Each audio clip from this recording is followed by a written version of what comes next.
नमस्कार साथियों, मैं पत्रकार प्रियांशु मल्होत्रा आप सभी के समक्ष आज लेबर कोड की कुछ जानकारी देने के लिए आया हुआ हूँ। कुछ दिनों पहले हमारे भारत में भारत बंद का ऐलान किया गया था मजदूरों के द्वारा, मजदूर संगठनों के द्वारा। आखिर यह ऐलान किया गया तो किया क्यों गया था, ये बताने के लिए मैं आप सभी के समक्ष आया हूँ। बहुत सारे लोग हैं जो हड़ताल के बारे में नहीं जानते हैं कि आखिर ऐसे कौन से नियम हैं जिसके वजह से जो है हमारे भारत में इस प्रकार की परिस्थिति बन रही है कि उनको सड़क पर उतरकर हड़ताल करना पड़ रहा है। और इस पर सिर्फ और सिर्फ प्राइवेट मजदूर ही नहीं, गवर्नमेंट एम्प्लॉयज तक उनके समर्थन में खड़े हुए और उन्होंने भी अपना नौकरी जो है अब्सेंट कर, ड्यूटी अब्सेंट कर, सरकारी वेतन छोड़ उनका समर्थन किया। सरकारी सुविधाएं जो है कई हद तक बंद रही। बैंक एम्प्लॉयज ने बैंक से छुट्टी ली थी। कोल इंडस्ट्रीज में भारी मात्रा में हड़ताल का प्रभाव देखने को मिला, प्रोडक्शन एकदम बंद रहा और भी कई सेक्टर्स हैं जिस पर हड़ताल का बहुत ही भारी प्रभाव था। तो ऐसे कौन कौन से नियम हैं जिनके वजह से हड़ताल जो है करना पड़ रहा है हम लोगों को, ये हम आज ये देखते हैं आगे। कुल बोला जाए तो 2019 तक में कुल 29 नियम थे जो कि लेबर कोड में थे। लेकिन उस 29 नियमों को कट छट करके, एक दूसरे से तोड़ मरोड़ करके, मिला जुला करके उस 4 बड़े नियम बनाए गए जो कि कहा जाता है कि सरल है। आखिर वो 29 नियम क्या-क्या थे, अगर वो आपको जानने हैं तो आप मुझे कमेंट कर सकते हैं, मैं आपको बता सकता फिर आप मैं उसके लिए एक डेडिकेटेड अलग से वीडियो बनाऊंगा कि वो 29 नियम क्या-क्या थे। आप कमेंट करके मुझे बताइएगा, फिर मैं जरूर आप लोगों का उसमें सहायता करूंगा।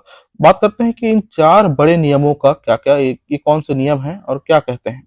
सबसे पहला नियम कि अगर किसी कंपनी में 100 मजदूर, पहले जो 2019 से पहले के जो नियम थे, या अगर किसी कंपनी में 100 मजदूर अगर रहते हैं न्यूनतम, तो वो कंपनी बंद अपने मर्जी से बंद नहीं कर सकती अपनी कंपनी को। उसको बंद करने के लिए उस कंपनी को सरकार से अनुमति लेकर के फिर उसको बंद करना होता था।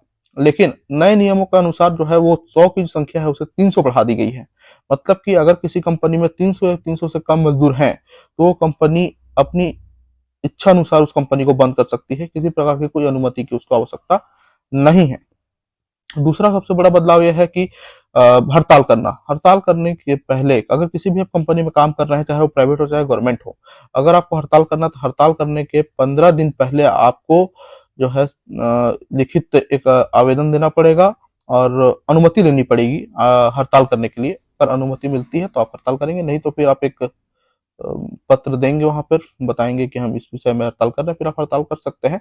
लेकिन अगर आप ऐसा नहीं करते हैं तो आपके ऊपर उचित कार्यवाही की जा सकती है कानूनन तौर पर, क्योंकि उसे अवैध माना गया है, गैर कानूनन माना गया है उस हड़ताल को, अगर आप सहमति नहीं लेते हैं, अनुमति नहीं लेते हैं तो।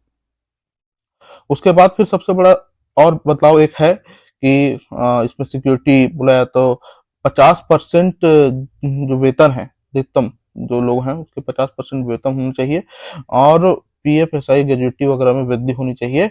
इससे क्या होगा कि 50% अगर वेतन हो जाएगा, 50% दर से अगर ये कटौती हो जाएगी तो फिर लोगों को वेतन कम हो जाएगा। इसे सरकार जो है नियम में लेके आएगी तो फिर आदमी कमाएगा क्या और खाएगा क्या, कुछ इस प्रकार की बात हो जाती है। तीसरी सबसे बड़ी चौथी सबसे बड़ी यहाँ पे जो चेंजेस हैं, जो परिवर्तन है वो ये है कि जितने भी डिलीवरी बॉय हो गए, ऐप ड्राइवर वगैरह हो गए, इन लोगों के लिए कुछ सेफ्टी सिक्योरिटी की बात की जा रही है, लेकिन उसका कोई गारंटी जो है सरकार नहीं ले रही है इस संबंध में। तो बहुत ज्यादा लंबी वीडियो हम नहीं बनाते हैं।